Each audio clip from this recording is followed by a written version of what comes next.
Bismillahirrahmanirrahim. Assalamualaikum warahmatullahi wabarakatuh. Alhamdulillah alladhi hadana lihadha wa ma kunna linahtadiya lawla an hadana Allah. Ashhadu an la ilaha illallah wahdahu la sharika lah wa ashhadu anna Muhammadan abduhu wa rasuluh sallallahu alaihi wa ala alihi wa sahbihi wa man sara ala nahjihi wastanna bi sunnatihi ila yaumiddin, amma ba'd. Ikhwatal iman, kaum muslimin dan muslimat, para pemirsa dan juga para pendengar yang senantiasa dirahmati oleh Allah tabaraka wa ta'ala. Alhamdulillah, puji dan syukur kita haturkan kehadrat Allah azza wa jalla yang memuliakan kita dengan Islam, mengangkat derajat kita dengan sunnah Sayyidil Anam, dan memberikan kemuliaan, keberkahan kepada kita di dalam menjalani hidup ini berdasarkan wahyu dari Allah, yaitu Al-Quran dan sunnah Rasulullah sallallahu alaihi wasallam. Alhamdulillah atas segala nikmat dan karunia Allah Subhanahu wa taala. Salawat dan salam, mari kita senantiasa bersalawat kepada Nabi alaihi salatu wassalam. Bahkan hendaklah senantiasa kita memperbanyak salawat untuk Nabi yang mulia alaihi salatu wassalam, terutama di hari yang mulia ini, Sayyidul Ayyam, Yaumul Jumu'ah. Allahumma salli wa sallim ala abdika wa rasulika Muhammad. Ikhwatal iman, para pemirsa dan juga para pendengar yang semoga senantiasa dirahmati oleh Allah tabaraka wa ta'ala. Subhanallah, Allah subhanahu wa ta'ala telah memuliakan kita semua sehingga diberi kesempatan untuk hidup bersama 10 pertama di hari-hari yang mulia di bulan Dzulhijjah ini.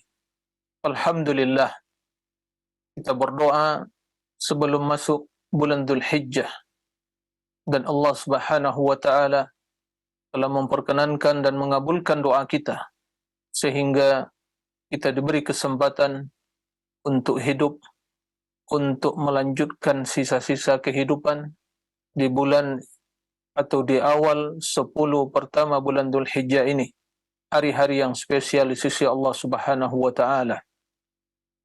Pantas kita mengingat senantiasa nikmat Allah azza wa jalla, kemudian wajib bagi kita untuk mensyukurinya.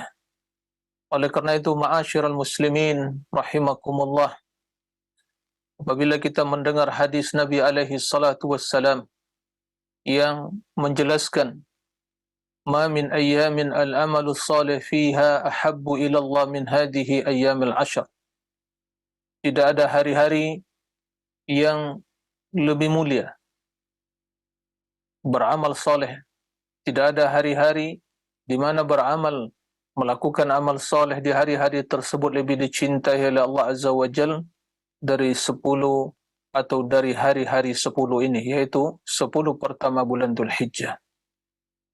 Bahkan jihad yang begitu mulia di sisi Allah dan begitu besar pahalanya tidak akan menyamai keutamaan beribadah di bulan atau di 10 pertama Dzulhijjah ini, kecuali seorang yang berjihad, membawa dirinya dan hartanya keluar di jalan Allah untuk berjihad, kemudian dia mati syahid, tidak kembali lagi dengan harta dan jiwanya.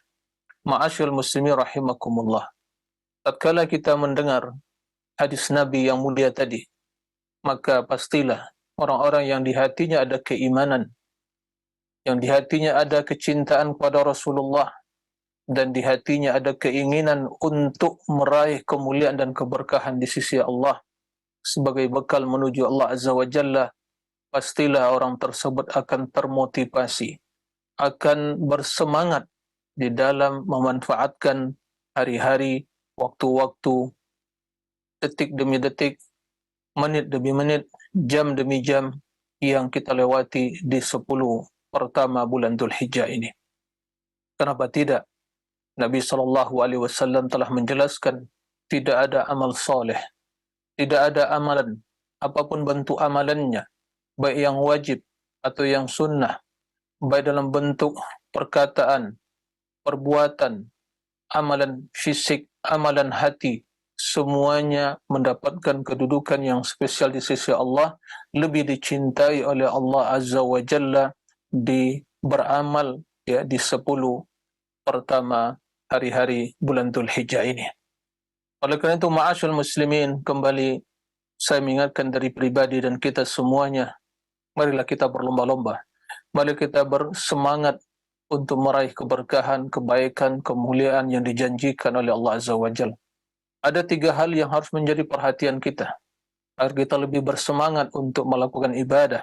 Yang pertama, bahwa Allah Subhanahu wa taala menciptakan kita untuk beribadah, dan ibadah yang kita kerjakan, ibadah yang kita lakukan adalah sebagai bentuk kesyukuran kita kepada Allah.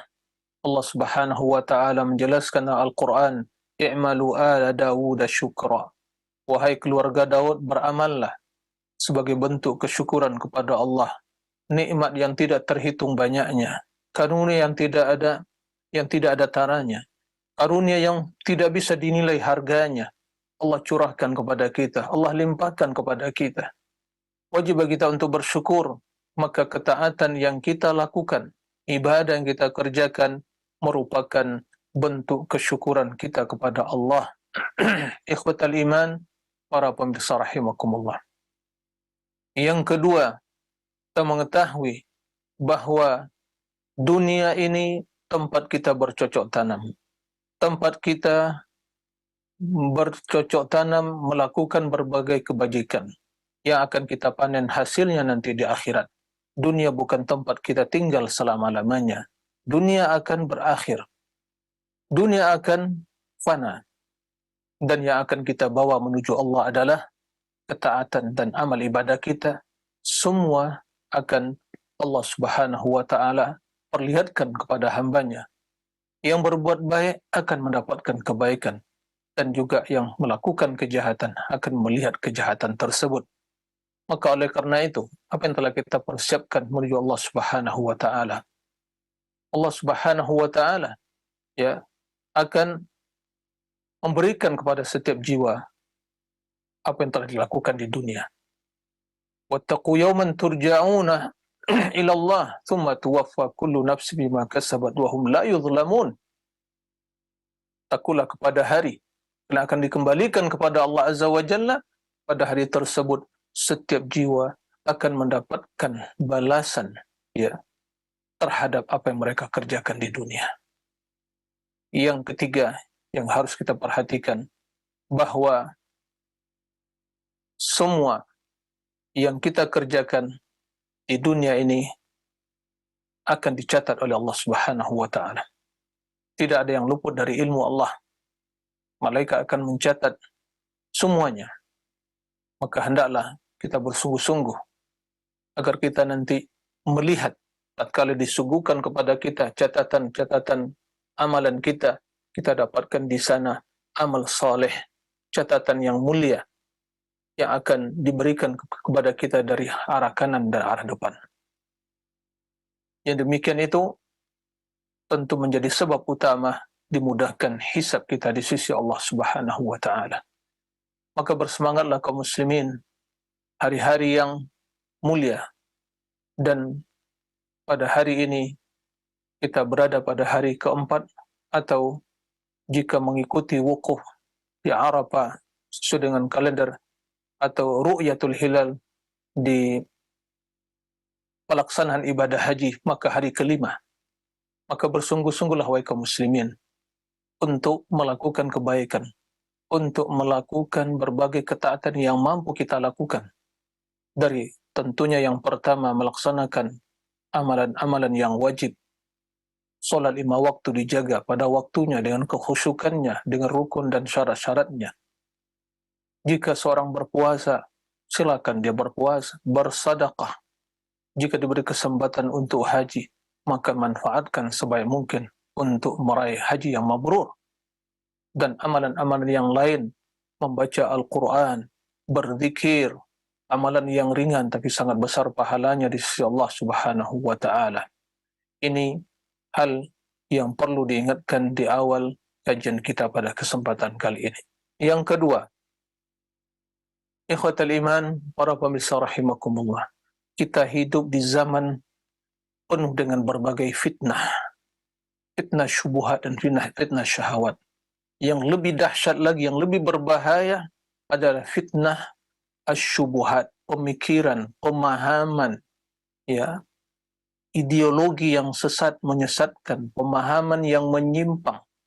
Begitu beraninya orang-orang yang berterus terang menjelaskan atau menyampaikan kebatilan, menyebarkan kebatilan, ya, mengatasnamakan Islam, mengatasnamakan Islam. Dia berpakaian seperti kaum muslimin. Dia juga melakukan ritual-ritual ibadah secara zahir apa yang dilakukan kaum muslimin. Ya. Identitasnya muslim, tapi begitu banyak muncul dari pernyataan mereka, perkataan mereka, pemahaman-pemahaman, akidah-akidah, pemikiran-pemikiran yang tidak berkaitan dengan Islam sama sekali. Bertolak belakang dengan qala Allah wa qala Rasul dan apa yang dipahami oleh generasi terbaik umat ini. Dan perlu diketahui kaum muslimin bahawa semua pemikiran, pemahaman, tata cara ibadah, begitu yang metode dalam memahami Al-Quran yang menyimpang dari perkataan Allah, perkataan Rasulnya, dan juga apa yang telah disepakati, dipahami oleh generasi terbaik umat ini, para salafus salih, dari sahabat, tabi'in, dan tabi'in, dan imam-imam ahli sunnah, secara turun-temurun sampai detik ini. Barang siapa yang menyelisih hal itu, barang siapa yang menyimpang dari jalan kebenaran itu, sungguh dia telah sesat sesat-sesatnya. Sungguh dia telah terjerumus dalam jurang kesesatan sedalam-dalamnya. Tidak ada sesuatu yang baru dalam Islam. Tidak ada suatu pemahaman yang baru dalam Islam. Tidak ada suatu madhab yang baru dalam Islam. Tidak ada sebuah ideologi yang baru dalam Islam. Tidak ada tata cara ibadah yang baru dalam Islam. Semua telah jelas.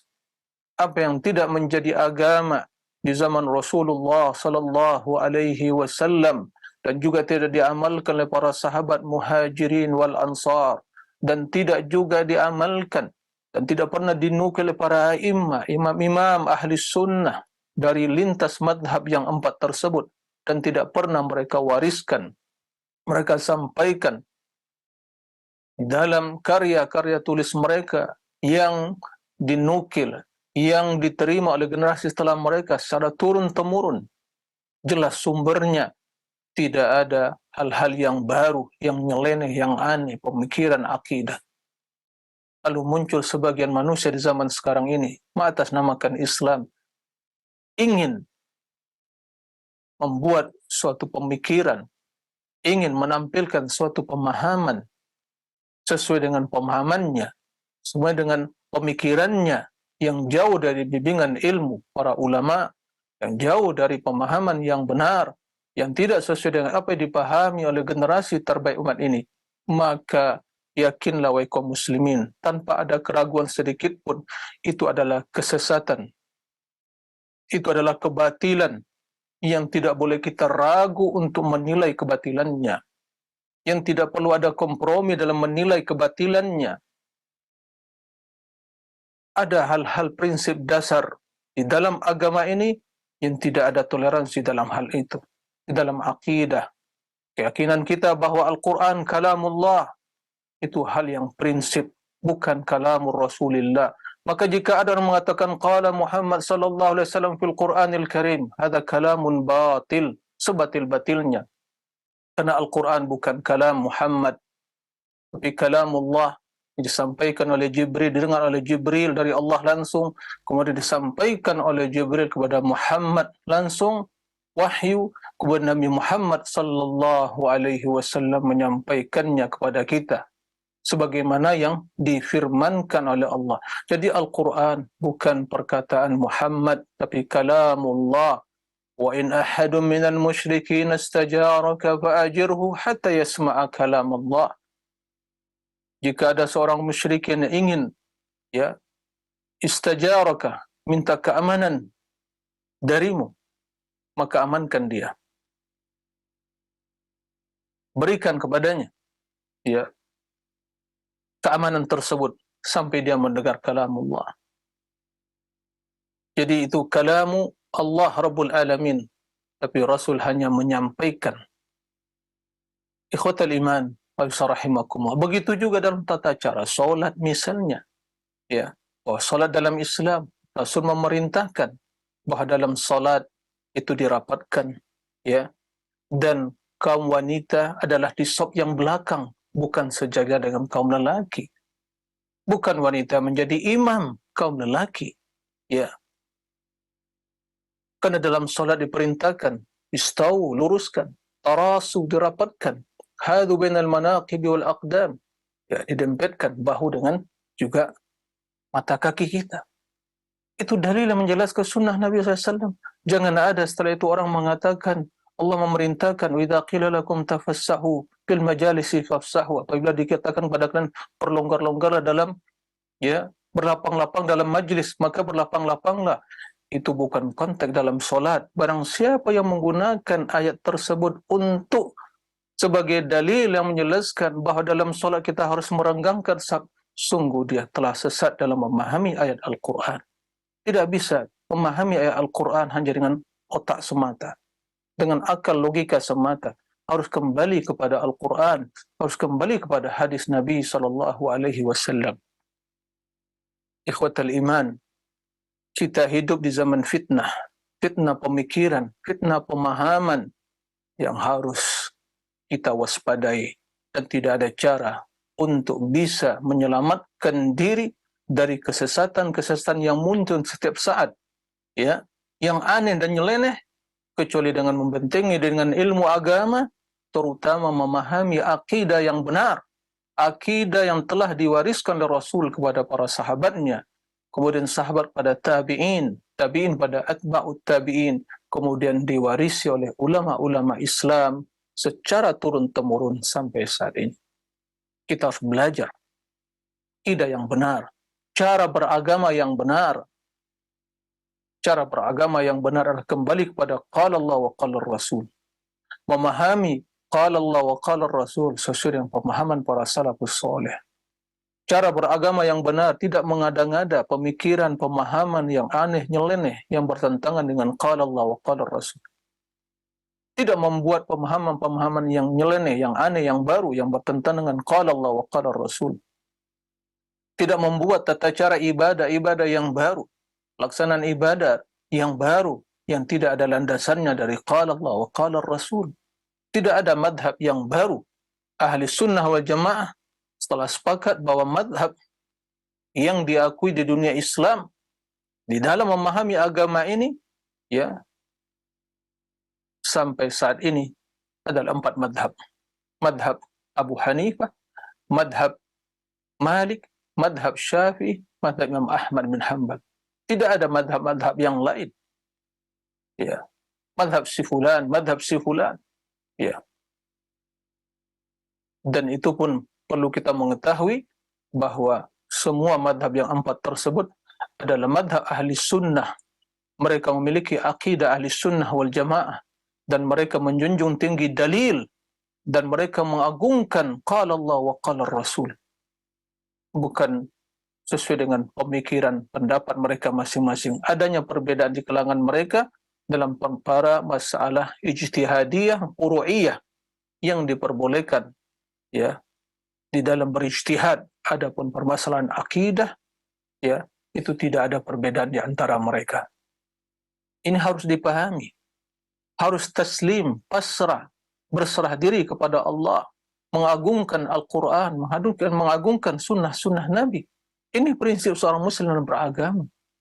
Tidak semena-mena. Dengan segala kejahilan, kebodohan, segala keterbatasan, kedangkalan ilmu, dia berbicara tentang agama. siapapun dia, siapapun namanya, apapun jabatannya, ya, apabila dia telah menyatakan suatu pernyataan yang bertentangan dengan qala Allah wa qala Rasul, maka tidak ada nilai dari perkataan tersebut. Apabila ada suatu pemahaman yang baru, aliran yang baru yang menyimpang dari qala Allah wa qala Rasul, tidak ada nilainya, maka tidak perlu kaum muslimin ragu menyikapi hal itu. Katakan ini suatu kebatilan. Imam Malik pernah mengatakan, "Ma lam yakun yawma idzin dinan fala yakunul yawma dinan." Sesuatu yang tidak pernah menjadi agama, pemahaman, akidah, ibadah, tidak pernah hal itu menjadi ibadah, agama di zaman Rasulullah sallallahu alaihi wasallam, maka tidak akan pernah menjadi agama. Ya, tidak akan pernah menjadi agama Islam, ajaran Islam sampai hari kiamat. Kendati orang-orang yang berbuat kebatilan dan kesesatan menisbatkan kepada Islam, maka Islam berlepas diri pemahaman ini. Ya. Ikhwatal iman, para pemirsa rahimakumullah, ini hal yang perlu kita sampaikan karena kita di zaman sekarang ini, zaman dengan bermunculnya berbagai pemikiran-pemikiran aneh yang nyeleneh, semakin beraninya manusia menentang Allah, menentang Rasulnya, menentang agama ini.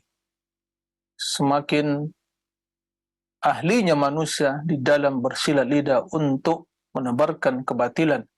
Oleh karena itu, ma'asyal muslimin rahimakumullah, kaum muslimin harus waspada, berhati-hati, memilih pendidikan, sekolah, jangan sampai memasukkan anak mereka ke sekolah-sekolah yang menebarkan kesesatan dan kebatilan. Bapak Ibu, jika tidak waspada akan menyesal. Ya, Bapak Ibu juga tidak waspada memasukkan anak pada sekolah-sekolah yang tidak jelas pemahamannya, pemikirannya, akidahnya, ya, maka akan menyesal. Oleh karena itu, anak kita adalah tanggung jawab kita, mas'uliyah di sisi Allah, amanah di sisi Allah, maka harus kita betul memilih pendidikan yang betul-betul mengajarkan akidah yang benar, akidah yang berlandaskan ahli sunnati wal jamaah, akidah yang berlandaskan Al-Quran dan sunnah, pemikiran yang benar. Jangan sampai anak kita akan menjadi musuh kita, akan menjadi orang-orang yang menebarkan kebatilan, kesesatan di kemudian hari, tatkala mereka salah dalam memilih, atau orang tua salah dalam memilih sekolah yang di dalamnya ya ternyata mengajarkan pemikiran-pemikiran yang aneh, nyeleneh. Subhanallah, kita tidak pernah selalu mendengar pernyataan ya anak-anak sekolah atau santri yang mereka adalah generasi, mereka adalah kader ya dari agama Islam ini, ya, mengatakan qala Rasulullah sallallahu alaihi wasallam fil Qur'anil Karim. Enggak pernah kita mendengar. Sekarang kita mendengar pernyataan seperti itu. Al-Quran bukan perkataan Nabi Muhammad. Ya, Al-Quran perkataan Allah. Maka bila seorang ingin mengutip Al-Quran, mengatakan qala Allah Ta'ala fil Quran, bukan qala Rasulullah sallallahu alaihi wasallam fil Quran. Nah, ini harus diperhatikan kaum muslimin. Ya, ini adalah modal hidup kita, akidah kita, modal hidup kita. Bila akidah telah rusak, akidah telah dicopot, akidah telah menyimpang, maka kita akan merugi, menjadi orang yang bangkrut. Nah, ikhwatal iman, para pemirsa, para pendengar rahimakumullah. Kemudian kita akan melanjutkan pembahasan yang berkaitan dengan akidah Imam Malik rahimahullah, akidah salah seorang ulama ahli sunnati wal jamaah yang menjadi panutan umat ini. Ya, menjadi seorang imam yang tidak diragukan lagi keilmuannya, ya, yang tidak diragukan tentang ketakwaan dan kewaraannya, ya, kesolehannya dan benar pemahamannya, ya. Dan beliau adalah guru dari Imam Syafi'i rahimahullah. Pembahasan kali ini berkaitan dengan ta'zimuhu li hadithi Rasulullah sallallahu alaihi wasallam. Ya. pengagungan beliau terhadap hadis Rasulullah sallallahu alaihi wasallam. Mengagungkan hadis Rasulullah sallallahu alaihi wasallam, ikhwatal iman, ini merupakan salah satu prinsip dari prinsip-prinsip dasar seorang muslim di dalam beragama. Mengagungkan, memuliakan, menghormati, ya, hadis-hadis Nabi alaihi salatu wassalam. Dan kita mengetahui hadis Nabi, apa yang dinukil dari Nabi alaihi salatu wassalam, perkataan, perbuatan, ya, ketetapan, dan termasuk dalam hal ini, ya, sunnah Nabi adalah yaitu sifat beliau, sifat baik akhlak dan perilakunya atau sifat fisiknya. Itu termasuk dalam hadis Nabi atau sunnah Nabi alaihi salatu wassalam.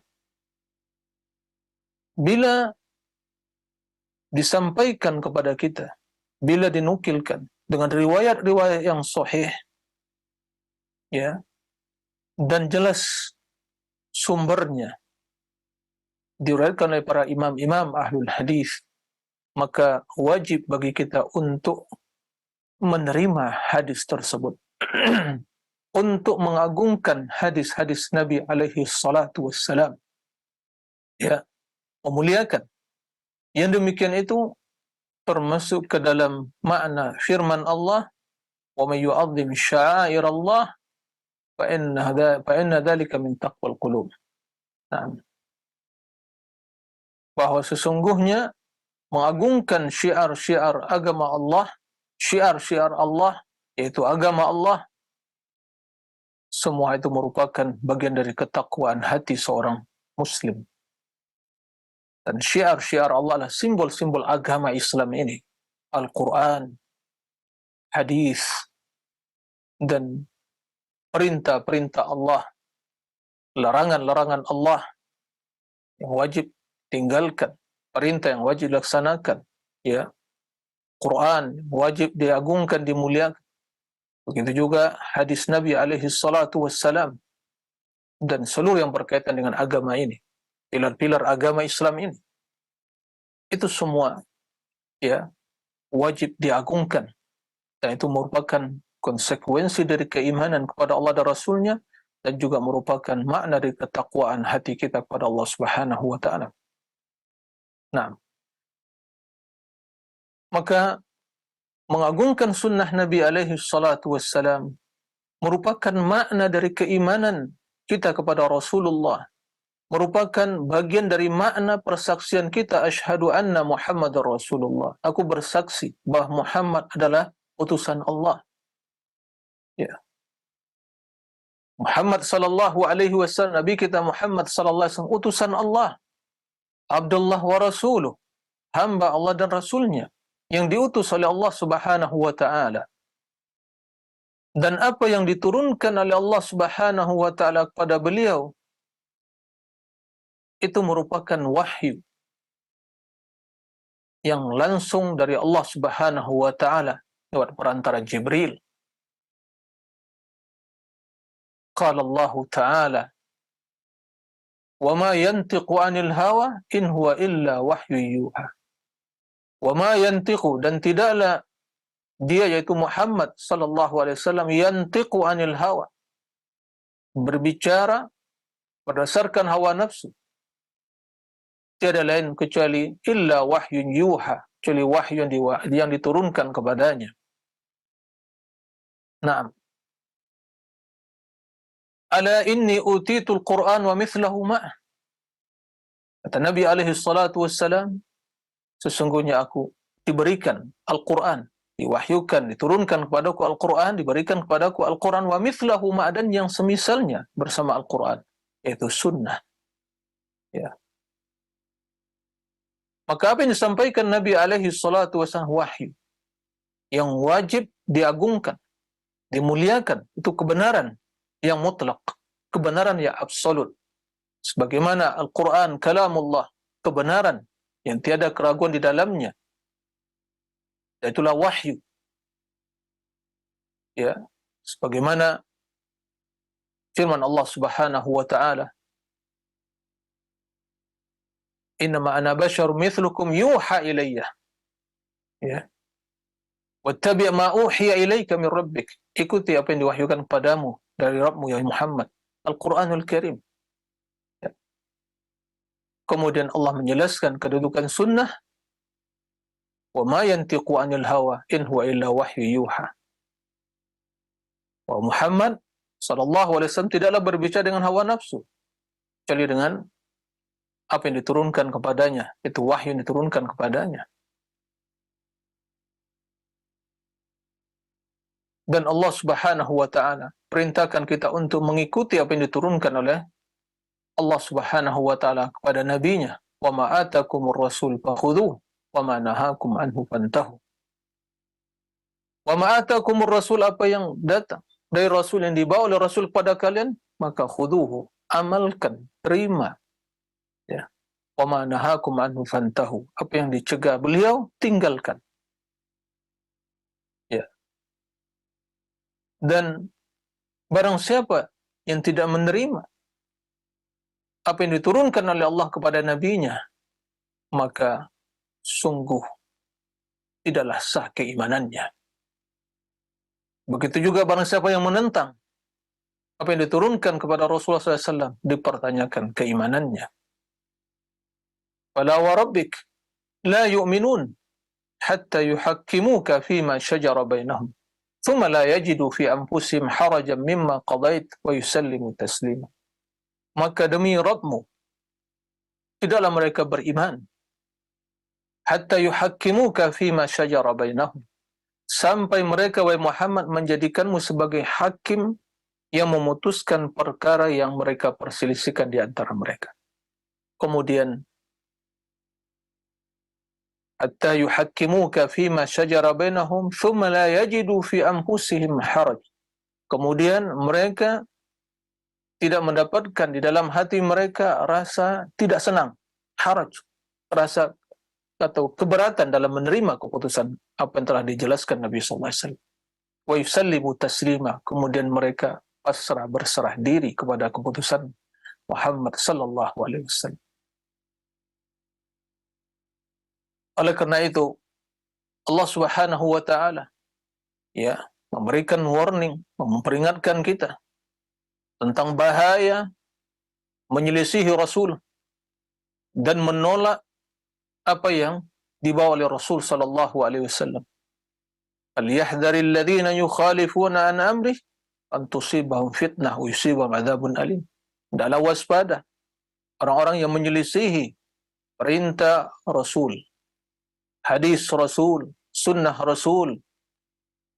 Mereka hendaklah waspada, ya, an tusibahum fitnah, akan ditimpakan kepada mereka fitnah, ya, kesesatan, penyimpangan, ya, di dunia, au yusibahum adzabun alim, atau mereka akan mendapatkan, timpakan kepada mereka azab yang sangat pedih. Di dunia mereka disesatkan oleh Allah, dimurkai, dan di akhirat mereka mendapatkan azab yang sangat pedih. Dalam ayat lain Allah Subhanahu wa taala menjelaskan, "Wa may yushaqiqir rasul min ba'di ma tabayyana lahul huda wa yattabi' ghayra sabilil mu'minin nuwallihi ma tawalla wa nuslihi jahannam wa sa'at masira."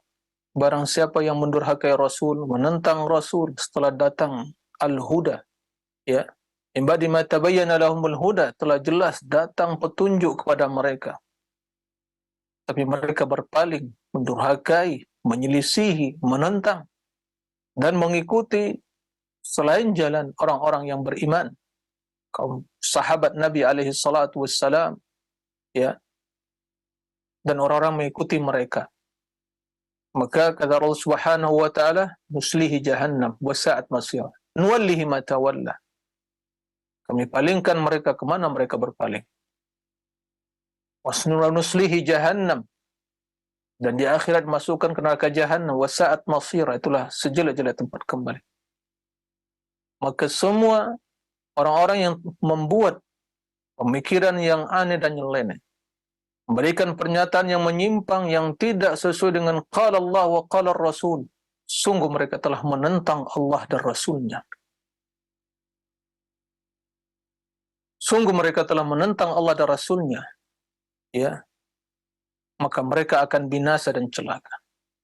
Kendati mereka mengatasnamakan Islam, beridentitas Islam, tatkala mereka telah berbuat kesesatan, penyimpangan, dan terang-terangan berani, ya, menyebarkan kebatilan yang bertentangan dengan qala Allah wa qala Rasul, dan menyelisih apa yang telah disepakati oleh para sahabat Nabi, maka mereka adalah orang yang telah terjerumus ke dalam kesesatan dan masuk pada golongan orang-orang yang menentang Allah, orang yang menentang Allah, orang yang mendurhakai Allah, yushaqiqil Allah wa rasulah. Ya. Dan mereka adalah orang-orang yang sesungguhnya telah memusuhi Allah dan Rasulnya. Oleh kerana itu, ikhwatal iman, hendaklah kita waspada. Imam Malik rahimahullah, salah seorang dari ulama ahli sunnah, sungguh beliau orang yang sangat mengagungkan, ya, sunnah Nabi alaihi salatu wassalam. Ya, sampai beliau di dalam memberikan hadis, meriwayatkan hadis kepada murid-muridnya, beliau dalam kondisi yang betul-betul kondisi yang sempurna. Ya, mari kita lihat bagaimana sikap Imam Malik dalam meriwayatkan hadis, ya, kepada murid-muridnya.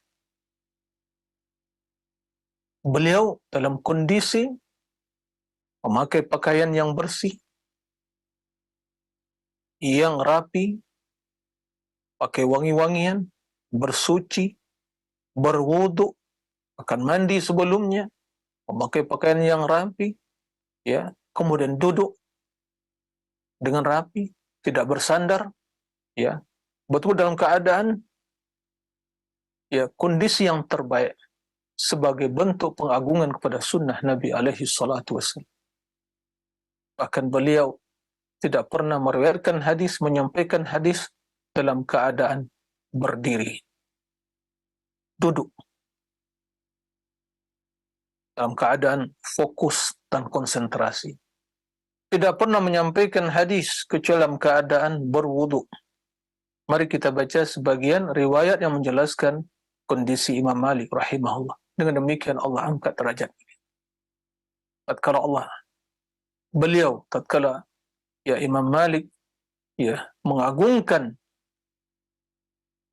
syiar-syiar agama Allah, mengagungkan sunnah Nabi alaihi salatu wasallam, hadis-hadis Nabi SAW, maka Allah muliakan beliau, diangkat derajatnya oleh Allah Subhanahu wa taala sehingga menjadi panutan umat, ya, menjadi tauladan bagi umat Islam, ya, sampai saat ini.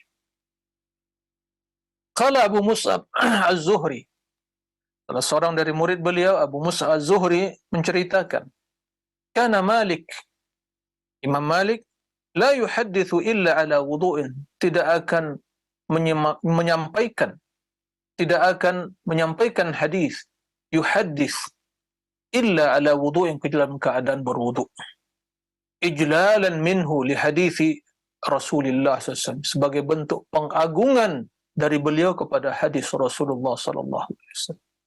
Subhanallah. Ya. Ini sebagai pertanda, ya, ketakwaan hati beliau. Karena sesungguhnya apabila seorang telah bersemi di hatinya ketakwaan, cintaan kepada Allah, cintaan kepada Rasul telah bersemi di hatinya, maka sungguh akan tampak, akan muncul dari perilakunya, dari sikapnya, dari perkataannya, semua hal yang menterjemahkan, ya, mengungkapkan bentuk pengagungan dan kecintaan kepada apa yang dia cintai. Lihat bagaimana Imam Malik tidak akan menyampaikan satu hadis kepada murid-muridnya, meriwayatkan satu hadis kecuali dalam keadaan ala wudu'in, dalam keadaan berwudu', dalam keadaan suci. Ya subhanallah. Ya. Kenapa beliau lakukan hal itu? Ijlalan minhu li hadithi Rasulullah SAW, beliau sebagai bentuk pengagungan terhadap hadis Rasulullah sallallahu alaihi wasallam. Ya, ini dari sisi penyampaian. Belum lagi bagaimana sikap beliau dan menerima hadis. Ya, apabila telah sahih hadis tersebut, maka tiada pilihan lain.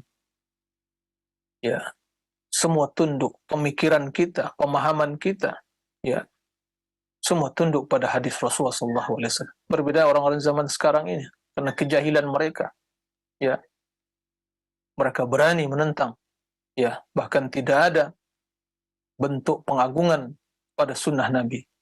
Ya, bagaimana dengan sikap orang-orang yang suka menentang hadis Nabi, mentakwil, ya, memahami hadis sesuai dengan pemahaman masing-masing? Apakah ini bentuk pengagungan kepada sunnah Nabi, pada hadis Nabi alaihi salatu wassalam? Nah, bahkan mereka berani menentang hadis, menyelisih hadis.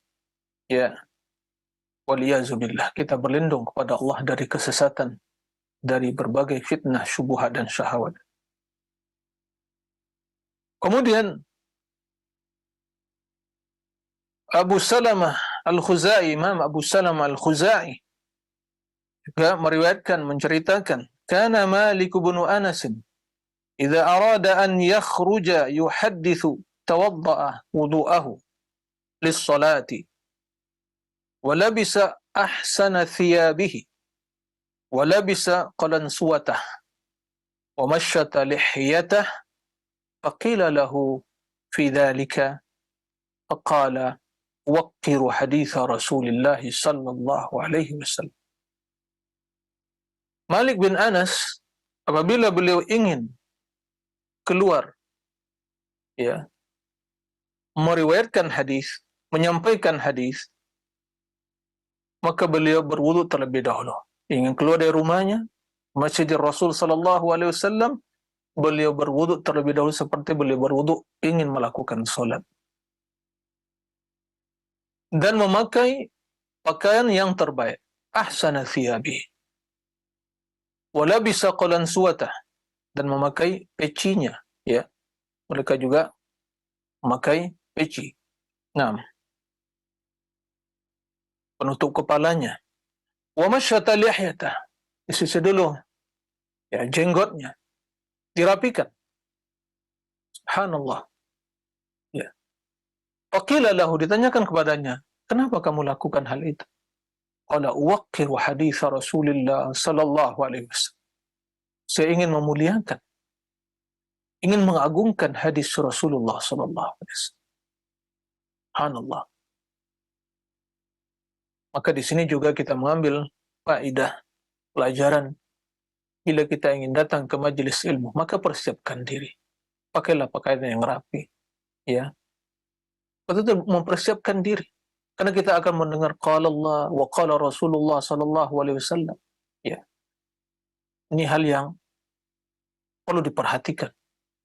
Dengan demikian, Allah Subhanahu wa taala memudahkan bagi kita untuk mendapatkan ilmu tadi. Karena kita memiliki adab di dalam belajar. Ya. Apalagi yang akan kita dengar, qala Allah, tiada perkataan yang lebih mulia dari perkataan Allah. Kemudian tiada perkataan manusia yang lebih mulia perkataan Rasulullah. Ya. Qala Rasulullah. Nah, ini yang dilakukan Imam Malik rahimahullah. Ismail bin Abi Uwais, ya, menceritakan, kana Malik bin Anas idza arada an yuhadditha tawadda wa jalasa ala sadri firashihi wa sarraha lihyatah wa tamakkana fi julusihi biwaqarin wa haybatin wa haddath.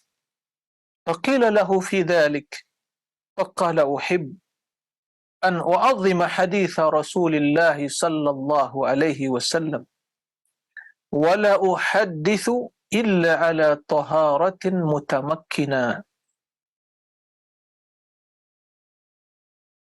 Kata Ismail bin Abi Uwais, Malik bin Anas apabila ingin meriwayatkan hadis, maka dia berwudu terlebih dahulu.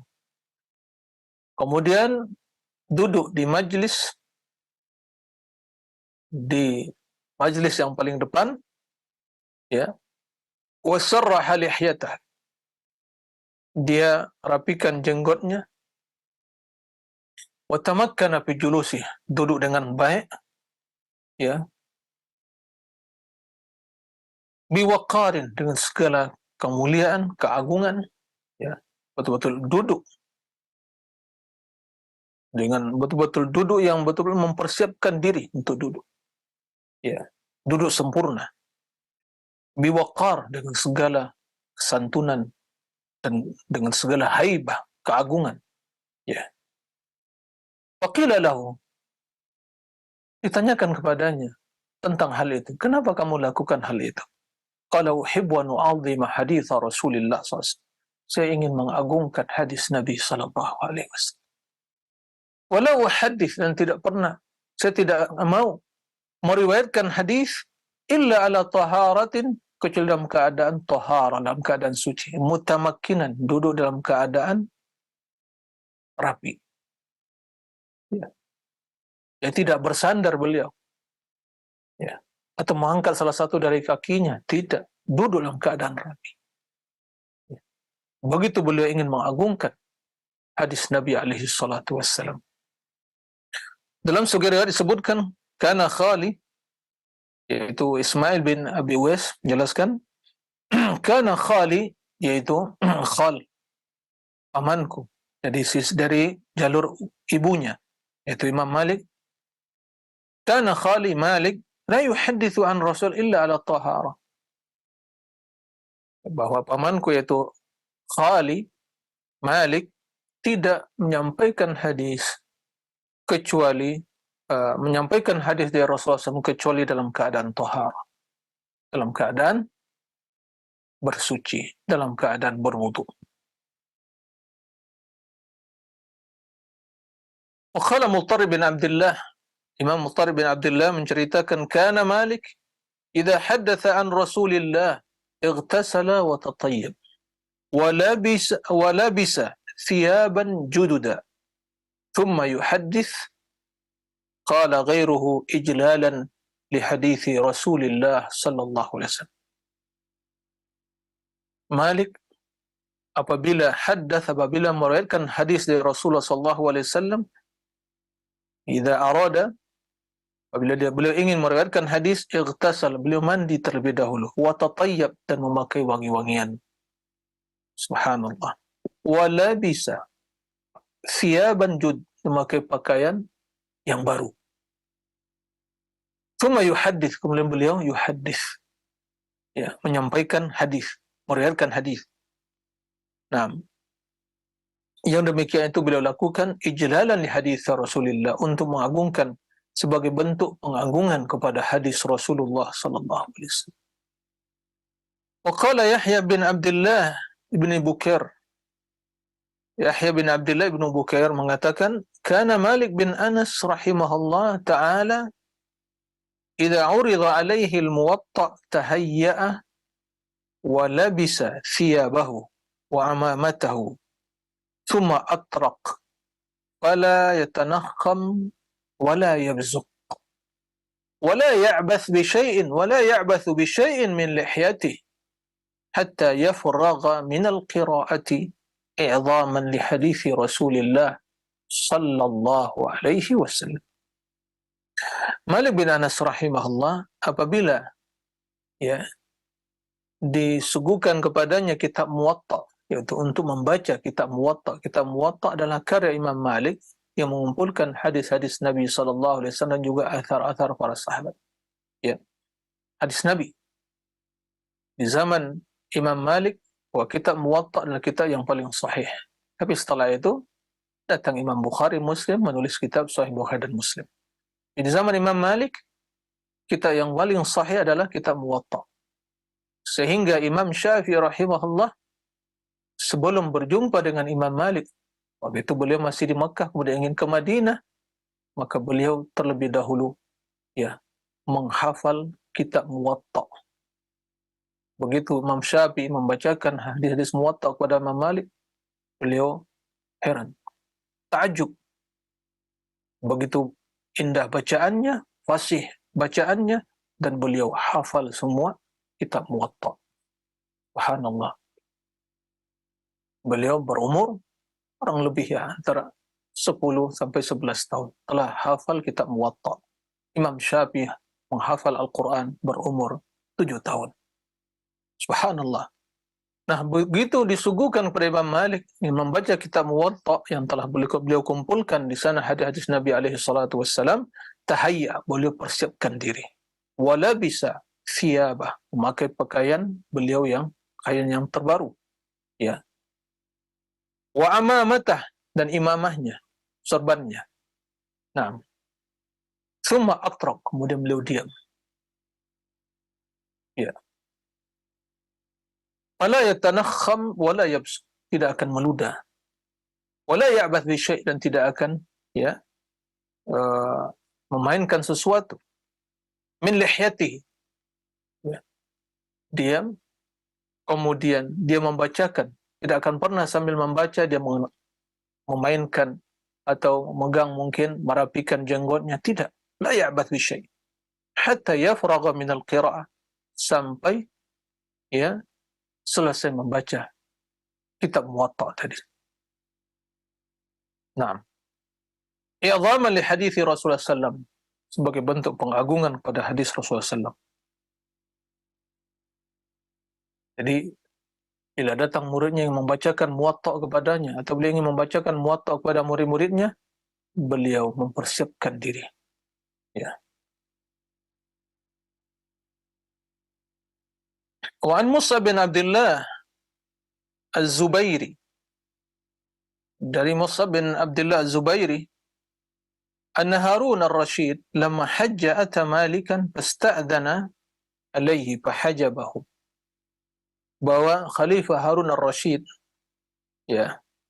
begitu beliau datang untuk melaksanakan haji, kemudian kembalinya beliau mampir di Madinah, atau sebelumnya beliau mampir di Madinah, ata Malikan fasta'dana alaihi fahajabahu, beliau minta izin untuk masuk bersua dengan Imam Malik. Fahajabahu, beliau sementara untuk tidak menerima, tidak langsung menerima. Ya. Summa adina, summa udina, kemudian diizinkan bagi Harun ar-Rashid untuk masuk. Summa kharaja ilaihi. Yang pertama, datang berita bahwa Harun ar-Rashid ingin masuk menjumpaimu, beliau tutup pintu terlebih dahulu, tidak membuka pintu, tidak mengizinkan langsung. Kemudian diizinkan. Kemudian Imam Malik keluar menjumpai Harun ar-Rashid. Falamma dakhala alaih, Harun ar-Rashid bertemu dengan Imam Malik. Qala ya Abu Abdullah, wahai Abu Abdullah, ini kunyah dari Imam Malik. Ma hamalaka ala an abta'ta wa qad alimta makan. Kenapa kamu terlambat menyambut kedatanganku, sementara engkau mengetahui kedudukanku, saya khalifah? Kenapa tidak langsung dibukakan pintu? Subhanallah. Dalam riwayat, habastana bi babik, engkau tahan kami di depan pintumu, tidak izinkan masuk. Faqala wallahi ya Amir, demi Allah wahai Amirul Mukminin, ma zidtu ala an tawadda, tidak lebih dari apa yang aku lakukan kecuali aku hanya berwudu. Tawadda'tu wa alimtu annaka la ta'ti illa li hadithi Rasulullah. Saya mengetahui kamu datang ke sini tiada lain kecuali untuk mendengar hadis Nabi Rasulullah, hadis Rasulullah sallallahu alaihi wasallam.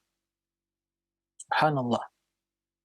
Ini khalifah yang cinta kepada hadis, yang ingin mendengarkan ilmu. Pemimpin yang bila mendatangi ulama ingin mendengarkan ilmu, ingin mendengarkan kebaikan, untaian hikmah dan nasihat sebagai bentuk kebaikan dan kemuliaan, sebagai bentuk pertanda kebaikan. Tapi bila seorang pemimpin yang jauh dari ulama, maka dia akan terjerumus ke berbagai penyimpangan, kezaliman, Maka ini pelajaran bagi para pemimpin. Jangan menjauh dari ulama, ambil hikmah, belajar dari mereka. Ilmu yang disampaikan, dengarkan nasihat-nasihat dan untayan-untayan hikmah yang mereka sampaikan. Naam. Maka kata Imam Malik, ya, tiada yang membuat saya terlambat, ya, membukakan pintu, mempersilakan untuk masuk kecuali saya berwudu terlebih dahulu. Sebab saya mengetahui, wahai Amiran Mukminin, engkau datang ke sini tiada lain kecuali ingin mendengar hadis Rasulullah sallallahu alaihi wasallam. Wa ahbabtu atahab, maka saya ingin mempersiapkan diri terlebih dahulu. Faqala qad alimtu anna Allah ma rafa'aka batilah. Saya telah mengetahui tidaklah Allah mengangkat derajatmu sia-sia belaka. Inilah menyebabkan Imam Malik, kemuliaan Imam Malik tatkala beliau memuliakan syiar-syiar agama Allah, hadis-hadis Rasulullah SAW, Allah angkat kedudukannya, ya, dunia dan akhirat. Balasan yang setimpal. Tapi kita melihat bagaimana orang-orang yang menghinakan hadis Nabi, merendahkan hadis Nabi, dihinakan oleh Allah Subhanahu wa taala. Nah, ulaika fil adzallin, dihinakan oleh Allah Subhanahu wa taala. Barang siapa yang musuh Allah, menentang Allah dan Rasulnya, ulaika fil adzallin, dihinakan oleh Allah Subhanahu wa taala. Sebaliknya, orang-orang yang mengagungkan agama Allah, mengagungkan Al-Quran, mengagungkan sunnah Nabi SAW, menjunjung tinggi hadis Nabi SAW, Allah angkat derajat mereka. Ya, diangkat oleh Allah Subhanahu wa taala, dimuliakan oleh Allah Subhanahu wa taala, karena mereka telah memuliakan Allah, memuliakan hadis-hadis Rasulullah sallallahu alaihi wasallam, memuliakan Al-Quran. Ya, maka tidak ada ahli ilmu, ahli Al-Quran, ahli ilmu, orang yang hina. Mereka orang yang mulia, kendati dalam pandangan manusia mereka dihinakan. Tapi apalah arti penghinaan manusia? Tidak akan menambah penghinaan, kehinaan. Tapi apalah arti pujian manusia? Tidak akan menambah kemuliaan di sisi Allah. Ya, ini yang harus kita pahami. Ikhwatal iman, para pemirsa rahimakumullah. An Ibrahim bin Abdullah bin Quraim al-Ansari, ya, beliau adalah qadi al-Madinah, ya, salah seorang qadi di kota Madinah. Marra Malik ibnu Anas ala Abi Hazim wa huwa yuhaddithu fajazahu wa qila lahu faqala inni lam ajid mawdi'an ajlis fihi wa karihtu an akhudha hadith Rasulullah sallam wa ana qa'id. Sampai beliau pun dalam keadaan berdiri tidak mau meriwayatkan hadis. Beliau ingin duduk, ya, betul-betul duduk, ya, dalam kondisi siap, ya, dalam meriwayatkan hadis. Suatu ketika Malik bin Anas melewati Abi Hazim, sementara Abu Hazim tersebut yuhaddits, menyampaikan hadis. Salah seorang ulama, ya, hadis, menyampaikan hadis. Fajazahu, pada Imam Malik hanya melewati saja, tidak mampir mendengar apa yang disampaikan, ya, Abu Hazim. Faqila lahu, kenapa? Qala inni lam ajidu mawdi'an ajlis fi. Saya tidak mendapatkan tempat duduk di majelis tersebut. Fakarihtu an akhudha hadits Rasulullah wa ana. Saya tidak menginginkan, tidak senang mengambil hadis Nabi, mendengar hadis Nabi sallallahu alaihi wasallam dalam keadaan berdiri. Ya subhanallah. Begitu pengagungan imam tersebut pada hadis. Ya. Beliau, ya, melihat bahwa berdirinya beliau begitu mendengar hadis yang meriwayatkan tidak pantas bagi beliau. Ya. Beliau duduk ingin menghormati, mengagungkan hadis Nabi sallallahu alaihi wasallam. Beliau menghadirkan dalam dirinya, ya, seolah-olah yang sedang berbicara Nabi SAW pantaskah dia hanya berdiri di hadapan Nabi sallallahu alaihi wasallam tanpa ada sebab dan alasan, kemudian mendengarkan, sementara para sahabat yang lain duduk dalam keadaan dia mendengar, duduk dengan sopan di hadapan Nabi, ya. Maka beliau menghadirkan makna itu dalam dirinya. Ini tentunya tidaklah mampu melakukan itu kecuali orang-orang yang telah bersemi dalamnya iman, cintaan pada Allah, cintaan pada Rasul sallallahu alaihi wasallam. Ikhwatal iman, para pemirsa rahimakumullah, Yaitu di antara ya dari perkataan atau riwayat yang menjelaskan bagaimana sikap Imam Malik sebagai bentuk pengagungan beliau terhadap Rasulullah, terhadap hadis Rasulullah sallallahu alaihi wasallam yang tentunya yang demikian itu dilakukan oleh beliau sebagai bentuk pengagungan pada Rasulullah, pada hadis-hadis beliau. Ya, semoga riwayat yang kita bacakan tadi menjadi pelajaran dan ibrah bagi kita. Jika mungkin tidak mampu kita seperti Imam Malik, tapi sekurangnya yang harus bisa kita lakukan begitu kita hadir di majelis ilmu. Di situ disampaikan qala Allah wa qala Rasul, duduk yang sopan. Duduk yang sopan.